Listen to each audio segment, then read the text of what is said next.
사도신경으로 우리의 신앙을 고백하며 새벽 예배 하나님께 올려드리겠습니다. 전능하사 천지를 만드신 하나님 아버지를 내가 믿사오며 그 외아들 우리 주 예수 그리스도를 믿사오니 이는 성령으로 잉태하사 동정녀 마리에게 나시고 본디오 빌라도에게 고난을 받으사 십자가에 못 박혀 죽으시고 장사한 지 사흘 만에 죽은 자 가운데서 다시 살아나시며 하늘에 오르사 전능하신 하나님 우편에 앉아 계시다가 저리로서 산자와 죽은 자를 심판하러 오시리라. 성령을 믿사오며 거룩한 공회와 성도가 서로 교통하는 것과 죄를 사하여 주시는 것과 몸이 다시 사는 것과 영원히 사는 것을 믿사옵나이다. 아멘.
이 시간 우리에게 주시는 하나님 말씀은 전도서 5장 1절부터 8절까지의 말씀입니다.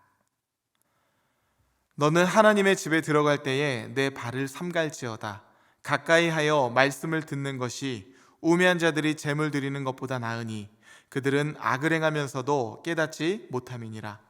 너는 하나님 앞에서 함부로 입을 열지 말며 급한 마음으로 말을 내지 말라. 하나님은 하늘에 계시고 너는 땅에 있음이니라. 그런즉 마땅히 말을 적게 할 것이라. 걱정이 많으면 꿈이 생기고 말이 많으면 우매한 자의 소리가 나타나느니라. 내가 하나님께 서원하였거든 갚기를 더디게 하지 말라. 하나님은 우매한 자들을 기뻐하지 아니하시나니 서원한 것을 갚으라. 서원하고 갚지 아니하는 것보다 서원하지 아니하는 것이 더 나으니 내 입으로 내 육체가 범죄하게 하지 말라. 사자 앞에서 내가 서원한 것이 실수라고 말하지 말라. 어찌 하나님께서 내 목소리로 말미암아 진노하사 내 손으로 한 것을 멸하시게 하랴. 꿈이 많으면 헛된 일들이 많아지고 말이 많아도 그러하니 오직 너는 하나님을 경외할지니라. 너는 어느 지방에서든지 빈민을 학대하는 것과 정의와 공의를 짓밟는 것을 볼지라도 그것을 이상히 여기지 말라. 높은 자는 더 높은 자가 감찰하고 또 그들보다 더 높은 자들도 있음이니라. 아멘. 함께 기도하시겠습니다. 사랑의 주님, 오늘을 창조하시고 그 오늘이라는 하나님의 거룩한 날에 저희의 생명을 담아주시니 감사합니다. 우리에게 주신 건강과 생명, 시간과 재물, 이 모든 것이 하나님으로부터 왔사오니 오늘 하루도 선한 청지기로 살아갈 수 있도록 인도하여 주시옵소서. 하나님, 우리의 의지와 노력으로는 이 모든 것들을 감당할 수가 없어 예수 그리스도의 보혈을 의지하여 예배 자리에 나왔습니다. 말씀이신 예수님, 우리가 주의 말씀을 들을 때에 예수님께서 우리의 마음과 생각을 주장하여 주셔서 은혜가 충만한 하루가 되게 하여 주시옵소서. 주의 말씀은 내 발의 등이요 길의 빛이니이다. 예수님의 이름으로 기도하옵나이다. 아멘. 할렐루야. 네, 오늘은 전도서가 말하는 헛되다의 본질이라는 제목으로 하나님 말씀 전하도록 하겠습니다. 제가 신학교에 갓 입학했을 무렵 한 교수님실에 방문을 한 적이 있었습니다. 신학교 동기 한 명과 함께 방문을 했었는데요, 그 교수님이 급하게 행정 업무를 처리하고 올 테니 잠시만 기다려 달라고 하는 것이에요. 그래서 저희들은 교수님실에 가득 찬 책장을 구경하면서 어느 책들이 있나 이렇게 구경을 하고 있었죠. 교수님실에 보면 책들이 빙 둘러서 정말 많았거든요. 그렇게 책들을 보고 있는데 유독 한 권의 책이 제 눈에 확 들어온 것이었습니다. 원서로 된 책이었는데 그 책 제목이 블랙 띠올로지였어요. 블랙은 검다라는 뜻이고 띠올로지는 신학이라는 뜻이니까 이 둘을 합치면 검은 신학? 이렇게 된 것이죠. 그래서 막 상상의 나래를 펼쳐봅니다. 그 당시에 해리포터라는 영화가 한참 흥행을 했었거든요. 그래서 신학의 세계에 들어와 보니까 검은 신학, 이 어둠의 신학도 배우는구나. 무언가 막 섬뜩한 거예요. 영성의 세계는 뭔가 있기는 있구나. 그렇게 한참 소설을 쓰고 있는데 교수님이 들어오시면서 그 책에 관심이 있느냐고 물으시는 거예요. 그래서 저희도 블랙 띠올로지, 이 검은 신학이 도대체 무엇이냐 반문을 하니까 교수님께서 블랙 띠올로지는 흑인들을 위한 신학, 해방 신학에 대한 책이라고 말씀해 주시는 거예요. 예전에 흑인들이 노예로 사는 것이 당연시되었던 시절, 인종차별이 너무나도 자연스러웠던 시절에 그것이 아니라고, 흑인들도 모두와 같은 하나님의 자녀라고 그들을 해방시키고자 연구하고 해석한 한 장르라는 것이지요. 그 이야기를 듣는데 이 무지한 20살의 신학생들은 정말 헛웃음만 나왔습니다. 나중에 교수님도 저희 둘의 대화를 알게 되고 한참을 웃으셨는데 훗날 이분이 제 지도 교수님이 되셨어요. 또한 대학원 석사과정 중에서 현대 과목, 현대신학이라는 과목이 있었는데 그때 배운 분야 중 하나가 부정신학이라는 장르였습니다. 이 부정신학, 그 단어만 들으면 굉장히 부정적인 것처럼 느껴지지 않으십니까? 그런데 이 부정신학은 하나님을 부정하는 것이 아니라 하나님에 대해서 제한적이고 불안정한 규정을 부정하는 방식으로 하나님의 본질을 인식하려고 하는 신학의 한 분야인 것이에요. 예를 들면 우리가 하나님의 사랑을 표현할 때 바다처럼 깊고 하늘처럼 넓다 이렇게 비유를 통해서 하나님의 사랑을 표현하기도 하죠. 하지만 사실 하나님의 사랑을 바다와 하늘로 비유하기에는 너무 작고 빈약한 비유라고 할 수가 있습니다. 바다와 하늘이 사람의 인식으로 볼 때에는 그것이 커다란 존재일 수 있지만 창조주 하나님의 관점에서는요, 아주 작은 존재이기 때문에 그래요. 하나님이 그 비유 안에 다 담길 수가 없는 분이시죠. 그래서 부정신학의 방법을 통해서 하나님의 사랑은 바다와 하늘로는 다 비유할 수가 없습니다. 그것과는 비유할 수 없을 정도로 더 크신 분입니다. 이렇게 이야기해 볼 수 있는 것이죠. 이렇게 규정할 수 있는 모든 규정들을 가지고 하나하나 그 본질들을 따라가 보는 거예요. 하나님을 아버지라고만 비유할 수 없습니다. 왜요? 예수님은 죄인들의 친구라는 비유를 사용하셨죠. 사실 하나님을 어머니라는 단어로도 비유할 수 있습니다. 그래서 참 안타까운 것은 어머니 하나님이라는 표현은요, 교회가 사용했던 아주 좋은 은유의 한 방법이었어요. 그런데 이 하나님의 교회라는 이단이 이 단어를 다른 의미로 차용해 가면서 빼앗긴 단어라고 할 수가 있어요. 이렇듯 하나, 둘, 하나님을 비유할 수 있는 모든 규정들을 부정하다 보면 마지막에는 인간의 언어로는 도무지 표현할 수 없는 하나님의 본질을 마주하게 된다는 것이 부정신학의 의도인 것이죠. 오늘 본문인 전도서 말씀도요, 우리의 보편적인 규정에 헛되다를 덧붙여서 삶의 거품은 사라지게 하고 우리의 생각을 본질에 더 집중할 수 있도록 이끌어주고 있습니다.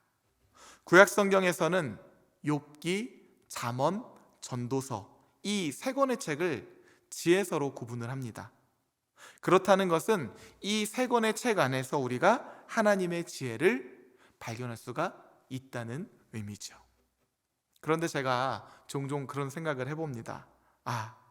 지혜서는 하나님이 좀 심플하게 한 권만 주시면 우리가 하나님의 지혜를 보다 더 쉽게 알 수 있을 텐데 왜 욥기, 잠언, 전도서, 지혜서를 굳이 세 권이나 주셨을까? 나중에 알게 되었는데요, 그 이유는 욥기, 잠언, 전도서 각 시대마다 선용되는 하나님의 지혜가 그때마다 다 다르기 때문이라는 것이에요. 욥기 시절에 통용되었던 하나님의 지혜가 잠언의 때에 그대로 사용이 되면 그때는 그것이 지혜가 아니라 오히려 우매한 방법이 될 수가 있다는 것이에요.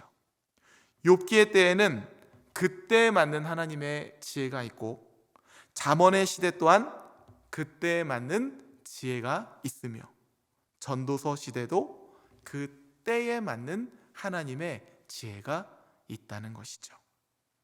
대표적으로 구약 성경에서는요, 신명기적 신학, 즉 순종하면 복을 받고 불순종하면 저주를 받는다는 이 인과응보의 신학이 가장 보편적인 규정이었습니다. 그런데 기억하시죠? 이러한 인과응보의 틀로 하나님을 설명하고 하나님의 선하심을 변호하려고 한 욥의 친구들의 이 규범적인 지혜가 결국엔 하나님에 의해서 옳지 못함과 우매로 규정되었죠. 그 친구들의 지혜는요, 특정한 패턴 안에 하나님을 가두는 교만이었다는 것이에요. 패턴을 창조하시는 분은 하나님이시지만 하나님은 그 패턴을 넘어서시는 분이기 때문이죠. 우리도 과거 내가 했던 어떤 승리의 경험, 성취의 경험을 가지고 이것이 마치 만능 열쇠인 것처럼 그것만이 성공 법칙이라고 여기며 오로지 그것을 하나님의 방식과 동일시 여길 때가 있습니다. 그래서 사랑하는 성도 여러분, 누군가를 상담하고 권할 때는 내가 하나님보다 과거 나의 경험을 더 우선시한다거나 그것을 동일시하고 있지는 않은지, 그러한 우를 범하고 있지 않은지를 잘 분별하셔야 되는 것이에요. 왜 척박한 환경에서 어렵게 성공한 이 자수성가들을 사람들이 왜 소통하기 어려워하는지 아십니까? 자신이 성공한 방식, 그 법칙만이 only one이라고 생각하기 때문입니다. 그런데 믿는 사람들도 마찬가지예요. 내가 이랬더니 축복을 받았다. 그러니 그럴 때는 너희도 무조건 이렇게 해야 한다.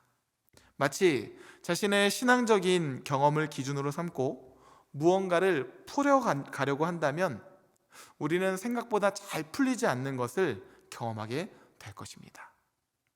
하나님은 창조의 하나님이시며 새로운 날은 또 새로운 방식으로 하나님께서 일하시기 때문이에요. 전도서 말씀도 마찬가지예요. 욥기나 잠언의 때에는 인과응보적인 관점, 즉 순종하면 축복을 받고 불순종하면 저주가 그래도 통용되었던 시절이라는 것이에요. 하지만 전도서의 시대는요, 순종해도 이해되지 않는 일들이 너무나 많이 펼쳐지는 때였습니다. 오히려 악인들이 득세하는 것처럼 느껴져서 의인들이 다 지쳐 넘어지던 시절이에요. 그런데 거기에다 대고 욥의 친구들처럼 인과응보의 신학을 들이밀며 너 무언가 잘못해서 하나님께 벌받고 있는 거 아니냐, 너 부지 중에 무언가 하나님께 잘못했기 때문에 분명히 벌을 받고 있는 것이니 한번 너의 삶을 잘 돌이켜보아라 라고 우리가 이야기한다면 우리 또한 욥의 친구들처럼 의인들을 정죄하는 꼴이 되는 것입니다. 그래서 전도서의 때는 그때 주시는 하나님의 특별한 지혜가 있다는 것을 인지해야 된다는 것이에요. 오늘 본문 1절 말씀을 함께 보겠습니다. 너는 하나님의 집에 들어갈 때에 내 발을 삼갈지어다. 가까이 하여 말씀을 듣는 것이 우매한 자들이 재물 드리는 것보다 나으니 그들은 악을 행하면서도 깨닫지 못함이니라.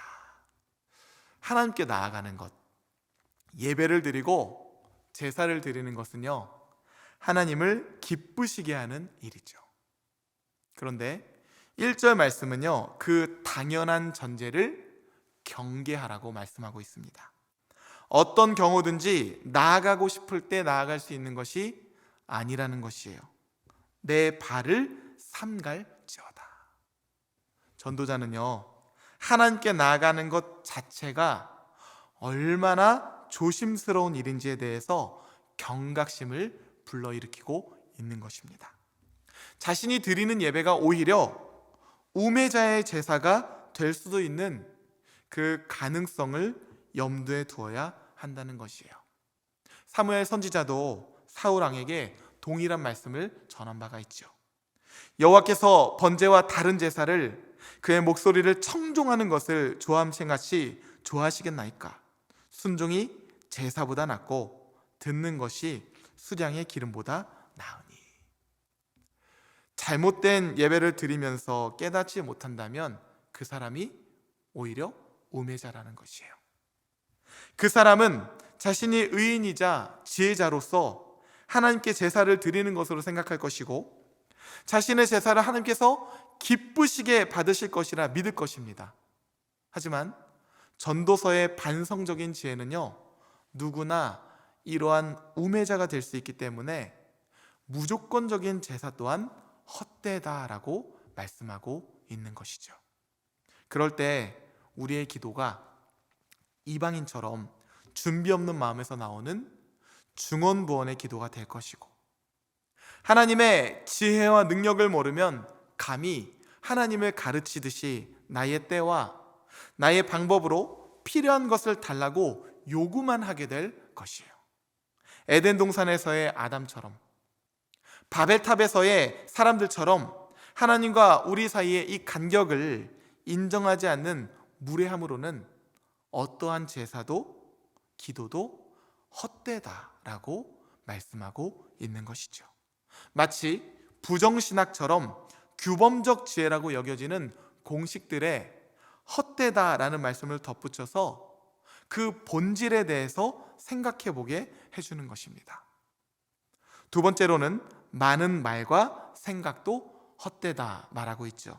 2절과 3절 말씀입니다. 너는 하나님 앞에서 함부로 입을 열지 말며 급한 마음으로 말을 내지 말라. 하나님은 하늘에 계시고 너는 땅에 있음이니라. 그런즉 마땅히 말을 적게 할 것이라. 걱정이 많으면 꿈이 생기고 말이 많으면 우매한 자의 소리가 나타나느니라. 하나님 말씀을 듣기보다 내 생각이 많으면 꿈이 많아지고, 꿈이 많아지면 어리석은 자의 헛된 말이 많아진다는 것이에요.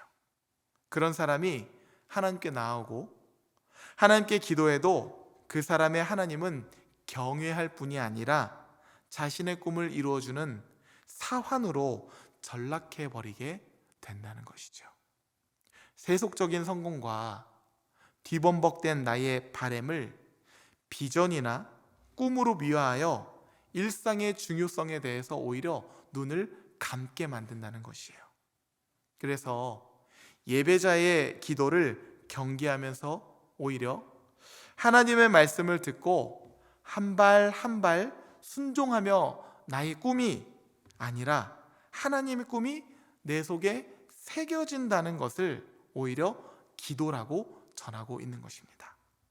사랑하는 성도 여러분, 전도서의 신학은요, 모든 것이 헛되다고 말하며 우리를 허무주의 신학으로 이끄는 것이 아닙니다.